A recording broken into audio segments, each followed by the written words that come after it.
हाँ, तो प्यारे बच्चों, अब हमने सिंपल सेंटेंसेस के द्वारा एक नया सिंपल सेंटेंस करने का रूल थर्ड हमने बीते कल क्या है अध्ययन कर लिया था।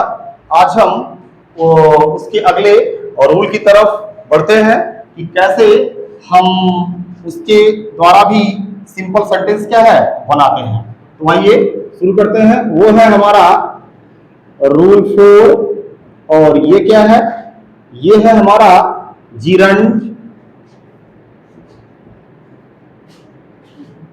जीरंड या नाउन से पूर्व, जीरंड या नाउन से पूर्व प्रीपोजिशन, प्रीपोजिशन का प्रयोग करके, क्या प्रीपोजिशन का प्रयोग करके। और जैसे कि आप जानते ही हैं कि प्रीपोजिशन का मतलब क्या होता है, वो क्या होता है, ए preposition is a word which comes before a noun or a pronoun to show its relation to another noun or a pronoun। अर्थात एक प्रीपोजिशन वह शब्द है जो किसी नाउन या प्रोनाउन के पहले आकर के एक नाउन या प्रोनाउन का संबंध दूसरे नाउन या प्रोनाउन से क्या है बताता है। समझ रहा है? जैसे the cat is on the mat, यानी कि ऑन, इन, समझ रहा है? ये सब हमारे क्या है प्रीपोजिशन ही। आइए देखते हैं जीरंड क्या होता है। सबसे पहले हम ये जानेंगे और नाउन क्या होता है जानते ही हैं। जीरंड क्रिया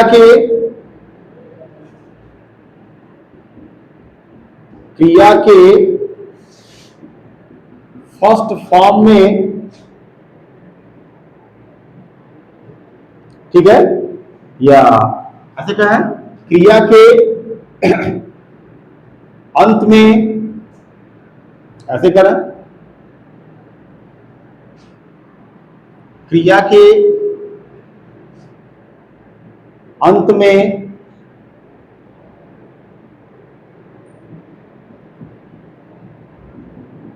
क्रिया के अंत में आईएनजी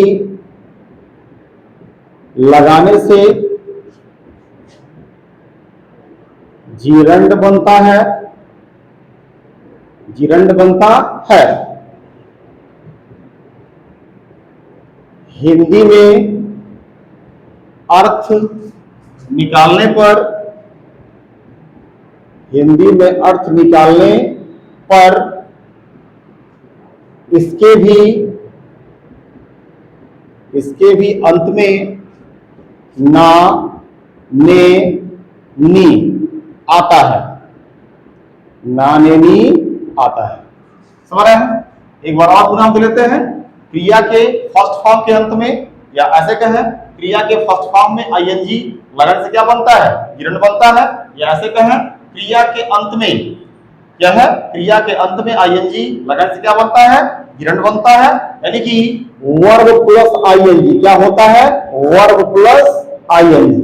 और ये वर्ब का हमारा क्या होता है फर्स्ट फॉर्म, यानी कि क्रिया के फर्स्ट फॉर्म में आईएनजी लगने पे क्या होता है जीरंड बनता है। और हिंदी में इसका भी अर्थ क्या है निकालने पर ना, ने, नी आता है। समझ रहा है? ये रहा हमारा क्या जीरंड। ठीक, अब यहां हम देखेंगे कि कैसे हम इस जीरंड या नाउन के पहले प्रीपोजिशन, कुछ निश्चित प्रीपोजिशंस को लगा करके कैसे हम क्या है दो या दो से अधिक सिंपल सेंटेंसेस को जोड़ करके एक नया सिंपल सेंटेंस क्या कर रहे हैं बना रहे हैं। तो आइए देखते हैं। यहाँ एग्जांपल हमारा पहला है हमारा क्या सेपरेट। जैसे मान लीजिए यहां दिया हो क्या सी bought a pencil, she bought a pencil, she gave 10 rupees for it, ठीक।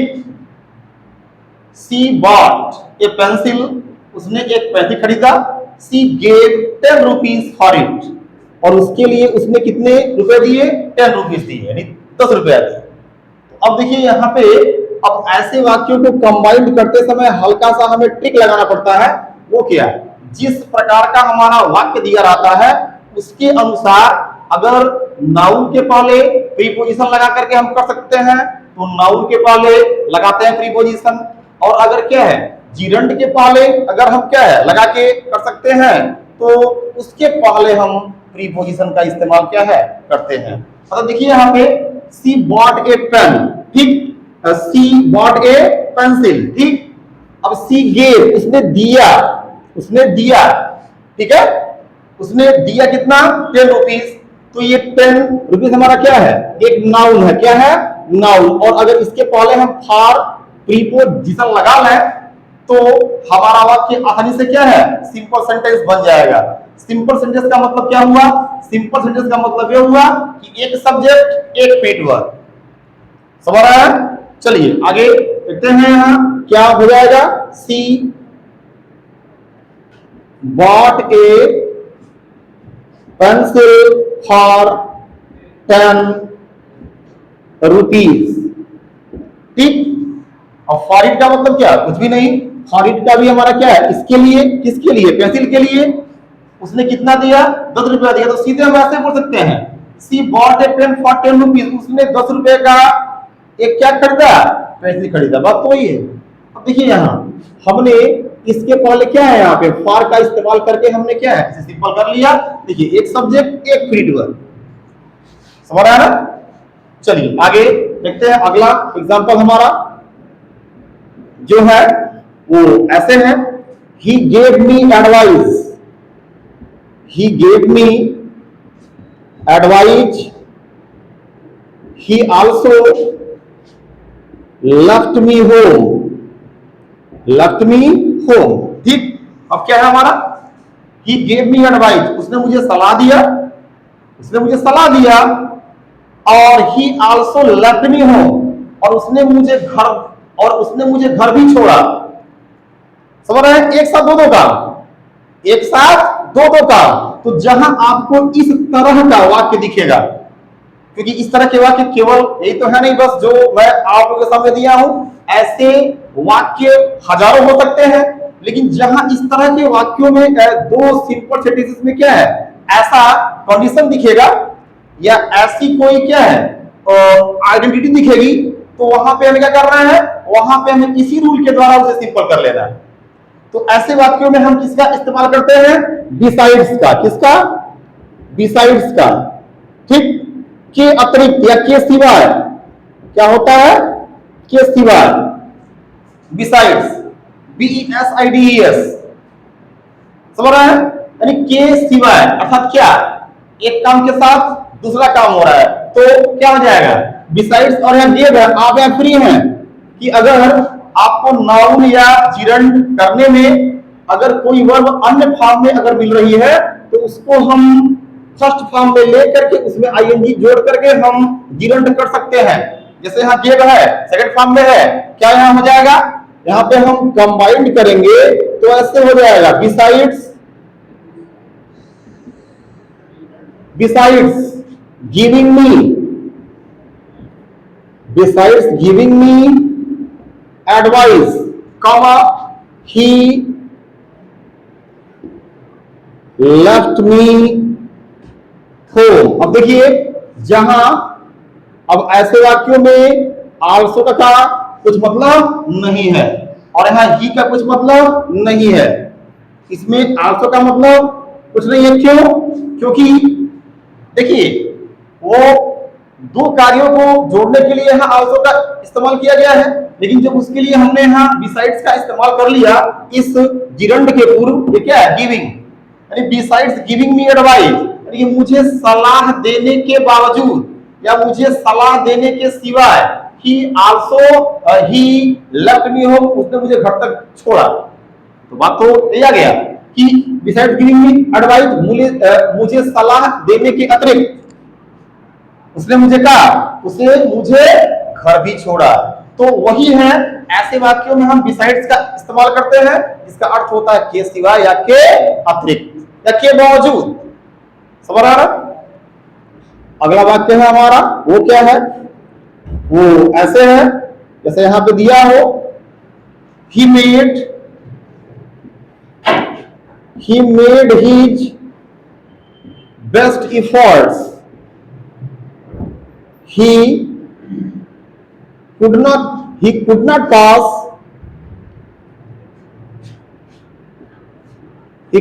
pass the exam. ठीक, he made his best efforts, उसने अपना सबसे बढ़िया प्रयास किया, लेकिन क्या हुआ, he could not pass the exam, लेकिन वो एग्जाम को पास नहीं कर सका। ठीक है, he could not pass the exam। अब क्या हो जाएगा यहां पे, देखिए अगर हम कोई एक तरफ जो है किसी सिंपल सेंटेंस में ऐसा दिख रहा है, विच ट्रिक आपको पढ़ाया जा रहा है, और वो इसका इजी ट्रिक क्या है ऐसे वाक्यों को पहचानने का, कि अगर किसी वाक्य में अगर आपको ऐसा दिखता है कि एक तरफ कोई प्रयास हो रहा है और दूसरे तरफ उसका क्या है, निगेटिव रिजल्ट मिल रहा है। क्या मिल रहा है, निगेटिव रिजल्ट मिल रहा है, अर्थात एक तरफ पॉजिटिव प्रयास हो रहा है और एक तरफ क्या है उसका निगेटिव रिजल्ट मिल रहा है, तो ऐसे वाक्यों को हमें सिंपल करने के लिए क्या लगाते हैं, ऐसे वाक्यों में हम लगाते हैं इन स्पाइट ऑफ, के बावजूद। क्या होता है, के बावजूद। ऐसे वाक्यों में हम क्या लगाते हैं, इन स्पाइट ऑफ, के बावजूद। ठीक, तभी तो हम जोड़ लेंगे ना कि उसके सबसे बढ़िया प्रयास के बावजूद वह परीक्षा पास नहीं कर सका। विथ ट्रिक्स आपको क्या है बता जा रहा है, और इससे आसान ट्रिक आपको कोई बताने वाला है भी नहीं, और न ही कोई इससे क्या है आसान ट्रिक भी है।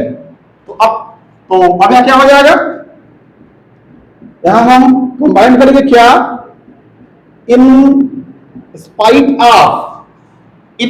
Of his best efforts, he made को छोड़ देंगे, इसका कुछ मतलब नहीं है। In spite of his best efforts, okay, in spite of his best efforts he could not pass the exam।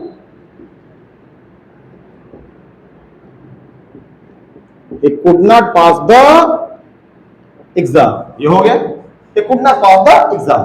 अब देखिए एक सब्जेक्ट एक फ्रीट वर्ब, यहां भी क्या रहा, besides giving me advice besides giving me advice he left me home। एक subject एक फ्रीट वर्ब, समझ रहा है। अगला एग्जांपल है आपका, जैसे मान लीजिए यहां दिया हो,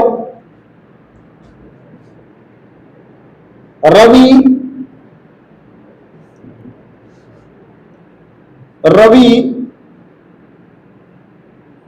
हैज फेल्ड। ठीक है, देखिए रवि हैज फेल्ड, रवि असफल हो गया है। ही हर्ड द न्यूज,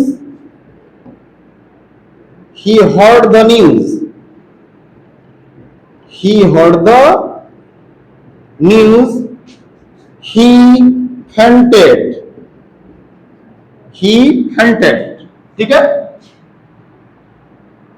ठीक है, रवि हैज फेल्ड, रवि क्या है असफल हो गया है, रवि असफल हो गया है। ही हर्ड द न्यूज, उसने इस खबर को सुना। ही फेंटेड, और वो मूर्छित पड़ गया। ये बहुत ही फेमस एग्जांपल है, और आपके क्लास 12th के बोर्ड एग्जाम में अनेक बार पूछा गया है, अर्थात ये रूल ही आपके लिए क्या है बहुत ही महत्वपूर्ण है, खासतौर से क्लास 12th के बोर्ड एग्जाम के पर्पस से। ठीक है, अब देखिए अब यहां क्या हो जाएगा, Ravi has failed, he heard the news, he fainted. अब क्या कर लेंगे हम, अब हम यहां ऐसे कर लेंगे क्या, अब हम इसको कंबाइंड करेंगे ऐसे, वो क्या है ऑन का प्रयोग कर लें, ऑन हर्ड है, हर्ड को हम चेंज कर लें हियरिंग में, ऑन हियरिंग। ठीक, द न्यूज, ठीक, on hearing the news of है, प्रत्येक वाक्य मेल से संबंधित है। इस कर्ता की पुष्टि के लिए हम उसका पोसेसिव का इस्तेमाल कर लेंगे, of his failure, of his ये फेल्ड है, वर्ब है, नाउन के रूप में क्या कर लें, इसे इस्तेमाल कर लें। His failure, his failure. अब ये पूरा पार्ट बन गया हमारा। On hearing the news of his failure, ठीक, on hearing the news of his failure. अब देखिए यहां हियरिंग के पहले क्या है, ऑन का इस्तेमाल कर दिया गया, प्रीपोजिशन आ गया ना। और पूरे पूरे वाक्य का सेंस भी क्या है, इन दोनों वाक्य का सेंस भी इसमें डाल दिया गया, भर दिया गया। On hearing the news of his failure, comma. अब देखिए जो नाम होता है और बाद के वाक्यों में अगर उसका प्रोनाउन है तो हम नाम को लास्ट में दिखाते हैं, क्योंकि यह ही, और ही किसके लिए है, रवि के लिए है। तो यहां हो जाएगा Ravi fainted, Ravi fainted. Otherwise अगर हम ही को दिखाते हैं तो स्पष्ट नहीं पाएगा कि कौन मूर्छित हो गया, समझ रहा है ना। तो अब हमारा बात होगा क्या, on hearing the news of his failure Ravi fainted. और हमारा वाक्य हमने क्या है, इसे सिंपल कर लिया। यहां देखिए Ravi has failed, he heard the news, he fainted, सारी बातें इसमें क्या है, समाहित हो गई। और देखते हैं यहां सेपरेट मान लीजिए दिया है, यहां पे सेपरेट क्या है,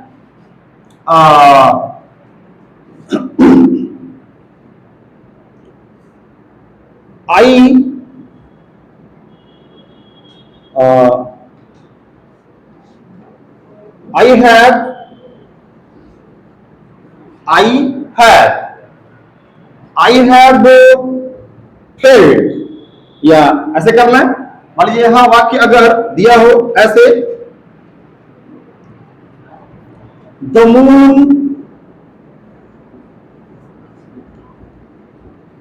मून रोज, इसलिए फेल्ड का एग्जाम्पल ऊपर दिया गया था, समझ रहे हैं, फेल्ड का एग्जाम्पल ऊपर दिया गया था, इसलिए आपको यहां आपका जो एग्जाम्पल है वो क्या है, अलग बदल दिया गया, क्योंकि फेल्ड का एग्जाम्पल अभी जस्ट पढ़े हैं, इसलिए आपको दूसरा एग्जाम्पल समझा दिया गया।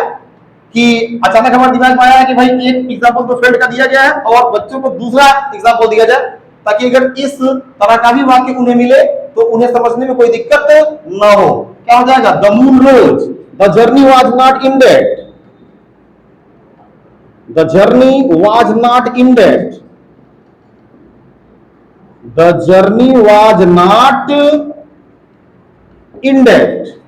देखिए द मून रोज, चंद्रमा निकल आया, the journey was not ended, और अभी भी यात्रा क्या है, समाप्त नहीं हुई थी।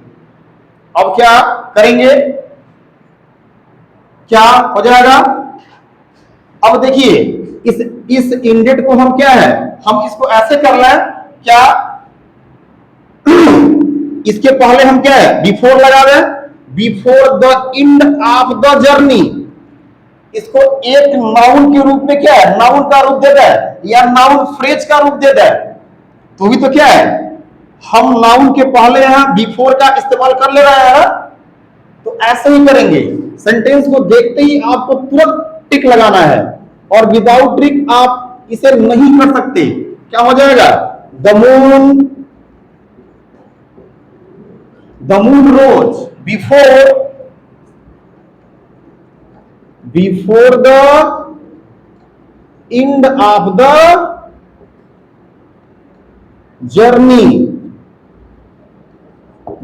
यानी वाक्य हमारा हो गया, the moon rose before the end of the journey, यानी कि यात्रा समाप्त होने से पहले ही चंद्रमा क्या हुआ, निकल आया। वही तो बात है, द मून रोज, चंद्रमा निकल आया, the journey was not ended, और अभी भी यात्रा खत्म नहीं हुई थी, बताइए हुआ। अब आपका जो लास्ट एग्जांपल है वो हम इसी वीडियो में कवर कर देने वाले हैं, वो केवल एक ही है, क्या कि दो सिंपल सेंटेंस, यह आपको नोट के रूप में यहां पढ़ना है। क्या है कि यदि दो सिंपल सेंटेंस पैसिव वॉइस में हो, तो यदि दो सिंपल सेंटेंस पैसिव वॉइस में हो तो क्या है यहां पे, इन्हें जोड़ने के लिए, तो इन्हें जोड़ते समय, तो इन्हें जोड़ते समय जीरंड के पैसिव फॉर्म, जीरंड के पैसिव फॉर्म, और जीरंड का पैसिव फॉर्म क्या होता है हमारा? बीइंग प्लस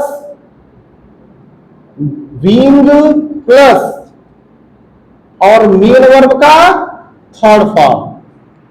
अर्थात यदि दो सिंपल सेंटेंस हमारे क्या हो, पैसिव वॉइस में हो, तो इन्हें जोड़ते समय जीरंड के passive form being plus main verb के थर्ड फॉर्म का प्रयोग करते हैं, यानी कि being plus third form of the word. समझ रहे हैं? एग्जांपल देखते हैं, ये बहुत ही महत्वपूर्ण पार्ट है और खास तौर से आपके कॉम्पिटिटिव लेवल के लिए भी है। जैसे कि मान लीजिए कई ऐसे कॉम्पिटिटिव एग्जाम्स में है, एग्जाम्स हुए हैं या होते रहे हैं, जिनमें इस रूल के लगभग प्रत्येक नियम को टच किया है। में से इस नियम को तो 100% अनेकों बार क्या किया है, पूछा गया है। वो कैसे? जैसे एग्जांपल में यहां हम देख लें, क्या है सेपरेट, और इसमें है क्या, ही वाज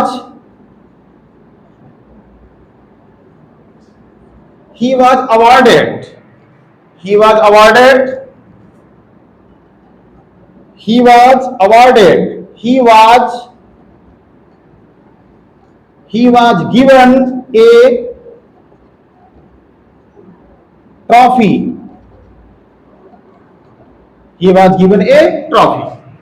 देखिए यहां पे शर्त है कि यदि दो सिंपल सेंटेंसेस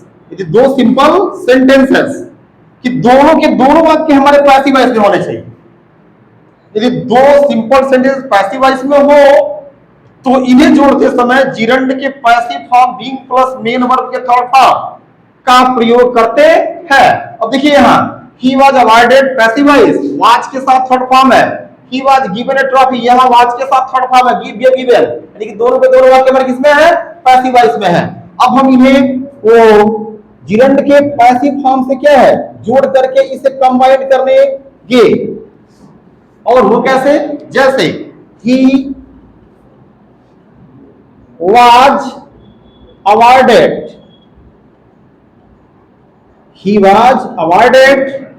बाय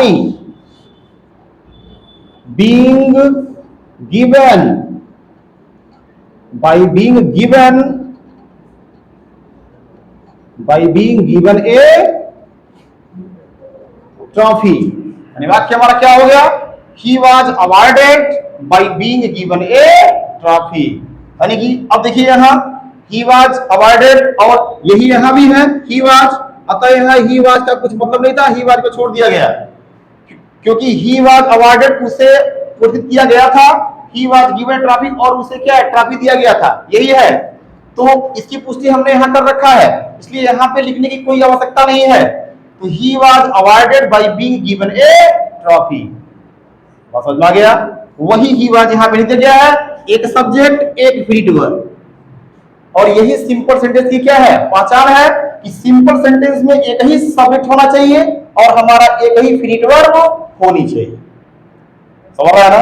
तो प्यारे बच्चों, आई होप आप सभी को ये संपूर्ण कंसेप्ट पूरा का पूरा समझ में आ ही गया होगा। और ये केवल स्पेशली क्लास पीपी बोर्ड के बच्चों के लिए नहीं है, ये पीपी बोर्ड के बच्चों के लिए, सीबीएसई बोर्ड के बच्चों के लिए और आईसीएसई बोर्ड तक के, यानी कि सभी बोर्ड के बच्चों के लिए है। क्योंकि जो हमारा क्लास 12 का ग्रामर का टॉपिक्स है वो प्रत्येक बोर्ड में क्या है, लगभग एक ही होता है। समझ रहे हैं ना? तो इसलिए ये सभी प्रकार के बोर्ड के बच्चों के लिए है और उम्मीद है आप सभी को ये वीडियो काफी अच्छा लगा होगा।